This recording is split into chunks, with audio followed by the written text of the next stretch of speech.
Hello and welcome to Homegrown Daisy, and I'm joined by the biggest pop sensation of 2023, Cat Burns. Oh, stop it. Stop it. There's going to be a lot of this. Oh, God. There's going to be a lot of me fangirling you. Oh, God. Okay. Cat, thank you so much for joining me on Homegrown Daisy. Thank you for having me. It's an absolute pleasure to have you. Thank you. So I, like I'm sure a lot of people listening, was stopped in my tracks in lockdown on TikTok when I stumbled across you. Talk me through that journey. How did you get to where you are right now? So when lockdown started, I was really bored and didn't know what to do with my time. And I decided to join TikTok. And at first I just joined the app as a consumer and just like wanted to watch videos and like really loved it. And then as time went on, I saw people like singing on there and just sharing their own music. And I was like, I feel like that's something I could do. So I started to like share my own stuff and do covers. And that was received really, really well. And my following just started to grow. And I just think it was the time we were in, people just really wanted to hear people sing. And that was like a source of therapy for a lot of people. So I was just doing that. I was singing, and then after about 6 months, I managed to get a record deal, signed that, and then I released my song "Go" in July of 2020, and then at the end of 2021, it just sort of had a resurgence, randomly, not really sure why, and then 2022 was like the biggest year of my career to date. It was just loads of things happened. It got to number 2 in the charts. I went on tour with Ed Sheeran. I did many things where I was just shocked at how it happened. And now we're here. Amazing. I can't believe it was 6 months and you signed your record deal. That's epic. Yeah. Well, you've been a Daisy fan for a little while, haven't you? I have. And I think when I was looking back, like, for a really long time, you placed orders with us ages ago, right? Ages ago, yeah. I remember it was definitely 2020, because I remember I got an email from you guys and I hadn't heard of you yet. And then I like went on your website and I was like, oh, I really like all of the stuff on here. This is like really nice stuff. And I remember I got this ring first and I was like obsessed with it. And then after that, I was just kind of, the addiction began. I just started like, I just knew I wanted to have a full collection of jewelry and be able to have options depending on my mood and like what I was feeling. So then I just started ordering. Now you're an avid collector of Daisy London pieces. I am. I wear it pretty much all the time. Amazing. On shoots and anywhere I go, really. I'm always in it. So answer me this. Who's your favourite jewellery brand? Daisy. Yeah. Daisy. Of course. So how long had you been doing music before that? So when you first put up your video in lockdown, how long had you been doing music before that, and how long had you been writing for? So I put my first EP out when I was like 16. So I was in year 12. No way. And that did well. That got me that's how I met my manager now. And so I put that EP out, and then things were kind of just slow for me. I was trying to find my sound, and it just, there was like a period where it was just quite slow in terms of me trying to figure out who I was as an artist. And then I decided to start busking, because I just wanted more agency and freedom over my own time. And I saw that at the time, especially, loads of people were busking and actually earning decent money. So it was my job. And I just decided to start busking. And then... Where were you busking? London Eye on the South Bank. Oh, nice. And I like rules and I like regulations. So I liked the fact that it was like every busker had an hour. Oh, wow. It's as strict as that. Every busker has an hour. And like, if you get there first. You're the first one there. If someone gets there after you, they're after you. So I just like started busking there. And that was my job for like almost a year. And then lockdown happened and it just sort of changed everything, because I was planning on just, with the way we all thought lockdown was at the time, I was just like, oh well, when lockdown's over I'll just go back to busking. And then that didn't happen. Can you try and explain that feeling when you're just seeing these like views on your videos going? It's a weird feeling. I guess it's kind of like, at first I found it validating because I had spent years prior kind of going to labels and going to companies being like, here I am, I'm a black girl who likes to make pop music. We're here and we want to, like, there's people that want to see that, and kind of being met with like, we don't really know how to get you there. So like, it could work, probably will work, but we don't know how to do that.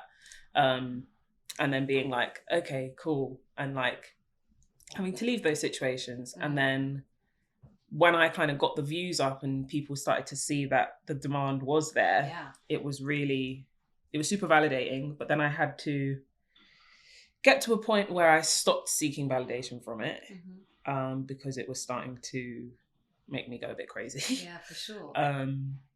And now it's kind of like, I know that it swings and roundabouts. The views go up and down, and you have the highs, and then you have the more stagnant times. And those stagnant times can be the times where you rebuild and figure out what you're going to do next. Because I think if it's the constant high, there's no time to really like figure out what you're doing and what's working.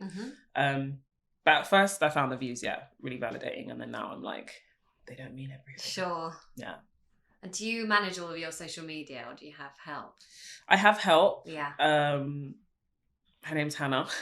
And Shout out to Hannah. She helps, especially with like Facebook, and some Twitter stuff sometimes, but mainly Facebook, because You're too young for Facebook. I just don't use Facebook. Too young for Facebook. I just don't use Facebook. It's just not my favourite place to be. No. I just not. But Instagram and TikTok, and those are like my babies. Talking about Hannah, we've got Hannah, a friend in common, Hannah Chapman. Oh my god! Yeah. What a small world. She was your tour manager. She's my right? tour manager. Yeah. I went to uni with her. Hannah knows everybody. This woman is everywhere. But I love that. When I saw, I think it was either you. It was you putting a video up when you were about to go on stage at one of the Ed Sheeran shows. And I was like, I recognise that side profile. I was like, that's Chapman. What? Yeah. No, Hannah's like, she's my tour manager. She has been for like almost a year now. Amazing. Yeah. Shout out to Hannah again. Shout out to Hannah. Love you, Hannah. Absolutely. I love your style. Thank you. Especially not just your jewellery style, but your fashion style. Thank you. And I remember seeing a post that you wrote, and it was looking back at how, like, what you wore way back when. And you said something about how it made you feel looking back at that, and how you kind of looked at it when you were trying to almost get validation from men or the wrong sort of people. I thought that was really cool. For me, coming out was a massive like step for me in understanding myself. And I think as young women get older anyway, we learn more about what we actually like to wear and how we want to present ourselves. And I think there's an added layer to that when you come out, and you kind of openly say to the world, hey, I have no attraction to men, so I really don't care about them finding me attractive in any way, shape or form. And that, me kind of saying that, I think there was just an immediate shift on what I wore and what made me feel more confident. I think when I was younger, I always loved menswear, and I always loved really simple like clothing, and I always loved seeing people I love seeing women wear menswear, but like it and they just look like they smell nice. That was always what I wanted to dress like. I just wanted to dress like someone who thought, oh my gosh, they probably smell really nice. Like their clothes are just clean. Like everything is just clean. And my stylist was like, I think you just have like a calm energy, and you want your style to exude that. And I loved menswear when I was younger. I couldn't find the right silhouette when I was younger, because you don't have much money when you're young. So you're trying to like just get whatever you can. So everything was like super oversized, but not in the way that I wanted it to be. Yeah. And then I hit like 16, 17 and 18, where I was just in my peak male validation phase, where I just wore like skirts and like I had my hair in a particular way. And I just look like, when I look at that time, I'm like, oh no, bless you. Really, that's not how you wanted to like present yourself to the world. Sure.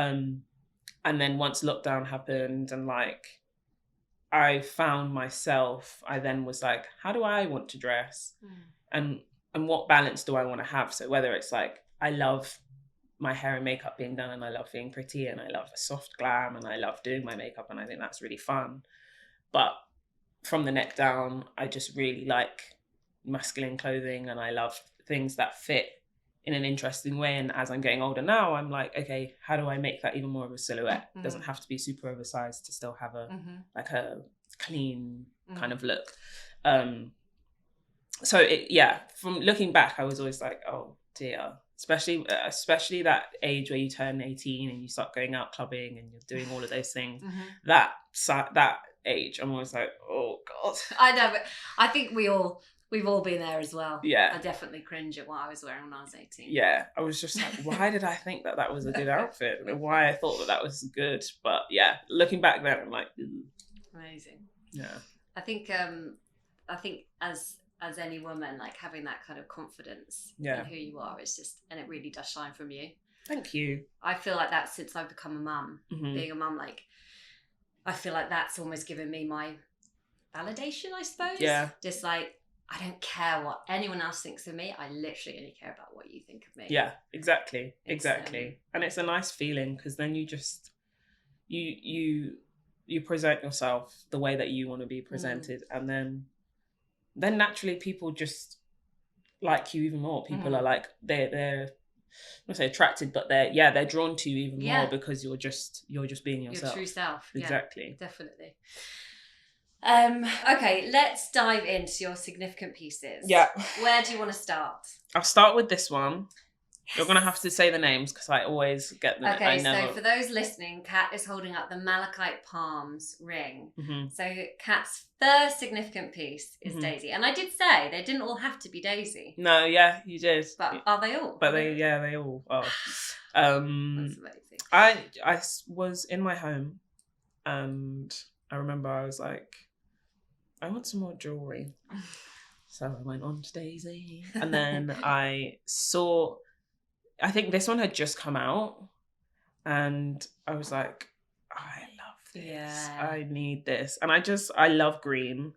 It's a really earthy colour. And I don't know, it just feels really like, I don't know, you feel like you can connect with yourself. I feel like I can connect with myself when I wear green. So as soon as it came, it's been like it's always on this finger. I like it on the index finger. Yeah, it's always on this finger. It's never on any other finger. And it's just, I'll like rotate other ones, other pieces, but this one just like stays with me just because I just love it.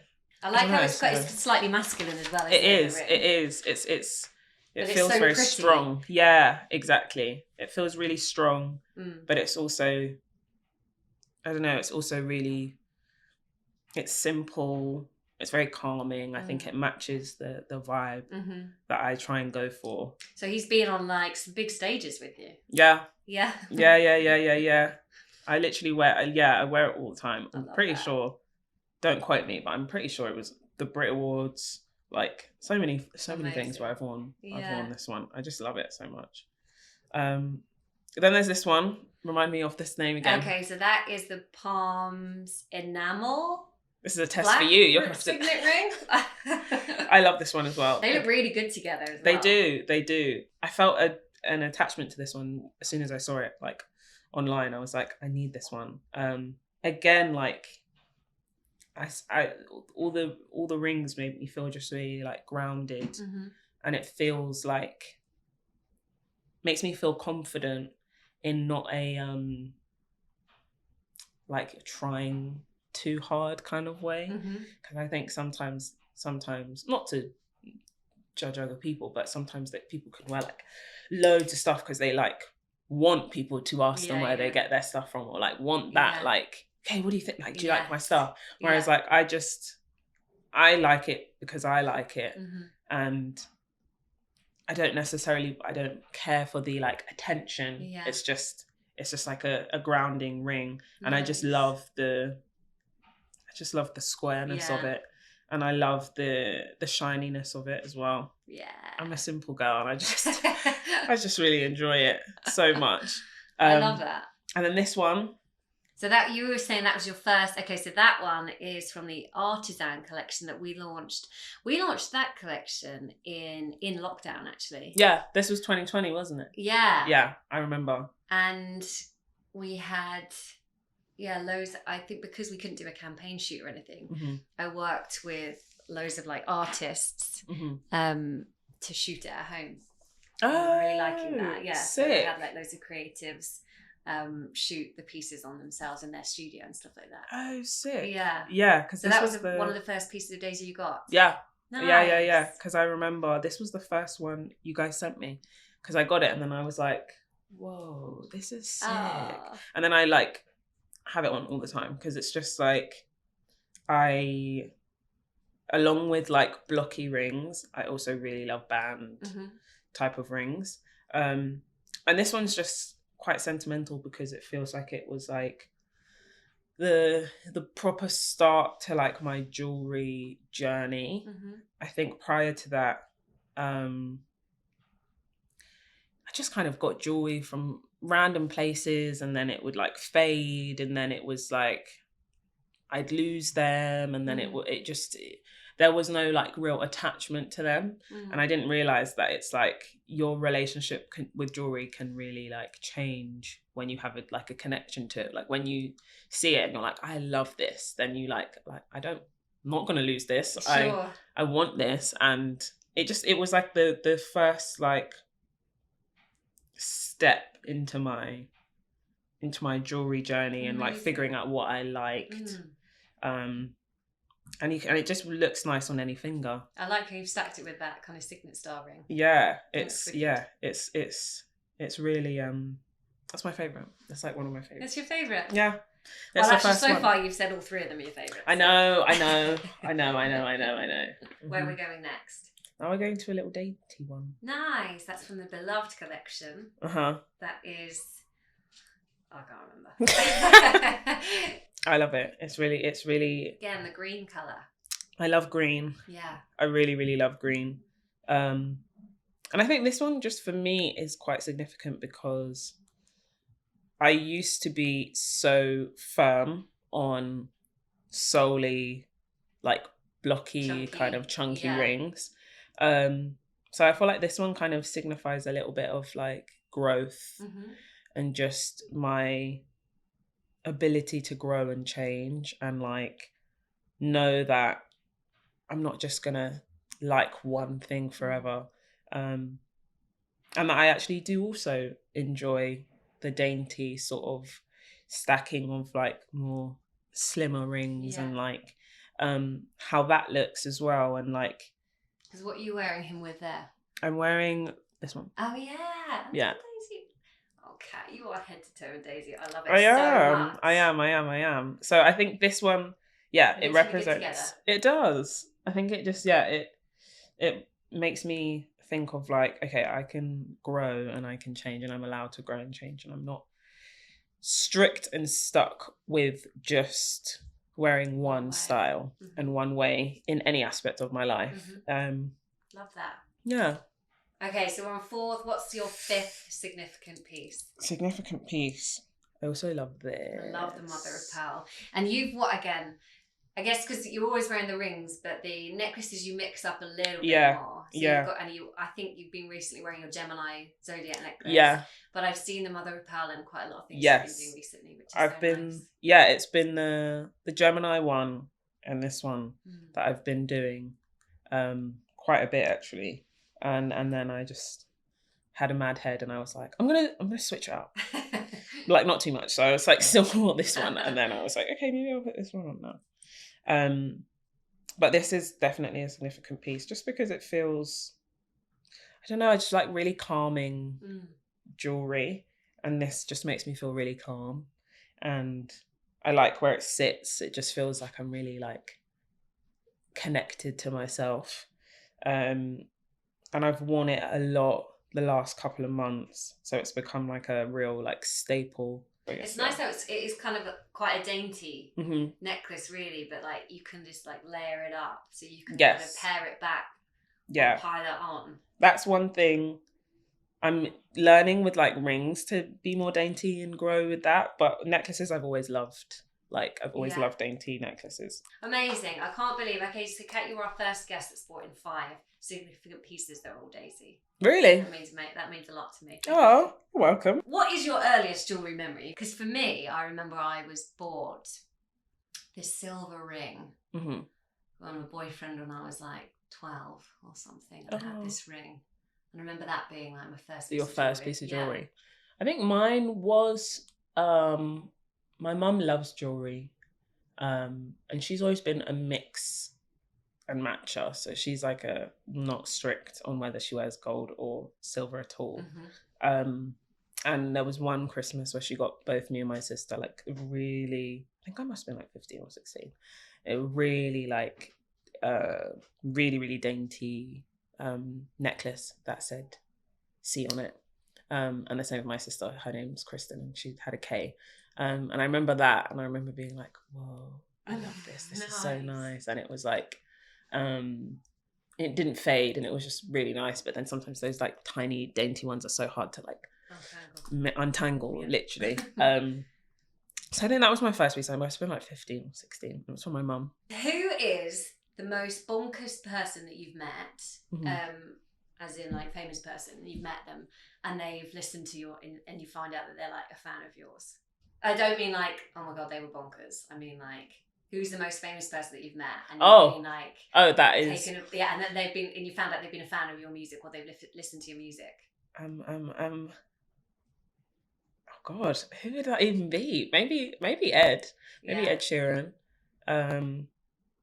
Because when I was on tour with him, he was telling me his wife like came out and listened to like a bit of my set and like ran and back into the room being like, she has this song and I think you're gonna love it. And it's one of my songs called Ghostin'. And he was like, I really relate to that song, Kat. Like I am the same. And I was like, that's so good, Ed. Cool. That's cool. So probably Ed. Ed's a really nice man. He's like he lives such an unnormally normal life. Unnormally normal life, and he just speaks about things in such a normal way that you're like, you actually live a crazy life though. But he's just like, not phased. He's not phased. Amazing. Yeah. Here's one. Who's the most famous person in your phone contacts? Oh, maybe Jade from Little Mix. Yeah, I'll probably say Jade. That's a good one. I think, yeah. Imagine. No. I think, yeah, Jade. Imagine. Dream collaborator. Dream collaborator, probably be Ed. I think we'd make a really cool song together. You've got your foot in the door there already, then. Yeah, hopefully one day. Day. Would I want to collab with anybody else? I mean, I'm open to collabs. If it worked and the song was really cool, I'd be open to it. Nice. After all the madness in your days, I know you've got so much going on. What do you do to just wind down when you get home? Right now, I have been. I always just get into bed and put on a show, but right now I've just been getting into bed and putting on reruns of old Disney Channel shows. Have you? Yeah. What? At first it was That's So Raven. I rewatched That's So Raven, and then that's over now, so I've moved on to Wizards of Waverly Place, and then I'm not ready to rewatch Hannah Montana yet. I'm not ready yet. I have to mentally prepare myself for that for some reason. I don't know why. I've rewatched Sweet Life of Zack and Cody, and On Deck, Sweet Life of On Deck, and now I'm on Good Luck Charlie. My head. Yeah. Am I too old? Probably. Okay, so we talk about jewellery being our armour, and I think like how you've been talking about your jewellery, it kind of kind of does that for you as well. Kind of makes you feel in some way. Your songs are obviously your spoken diary. You've written about songs about your anxiety, about coming out to your family, about breakups. Do you think that your words are your armor or your kind of like healing, getting you through certain patches, certain times? Absolutely. I think I usually, like, if I go through something or a friend is going through something, I usually turn to music quite quickly.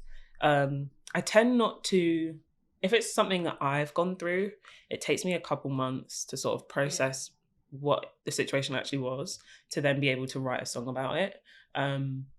But it definitely is my therapy and my armor, and it just helps, because there's some things that we just can't speak, but we can sing, or we can hear it in a song and feel very heard when we hear it. So definitely.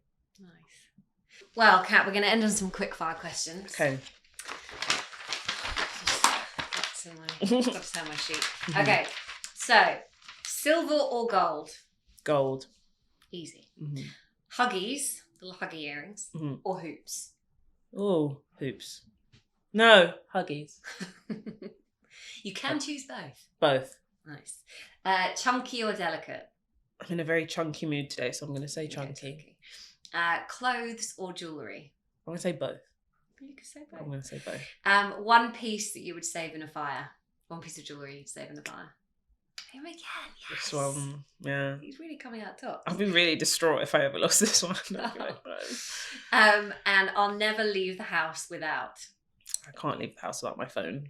Yeah, I know. I just can't. It's a silly question. We all like to think, oh, it's something really like my book on it. It's nothing. I just can't leave the house without my phone. Otherwise, I will realise immediately, and then I'll have to go back in and collect it.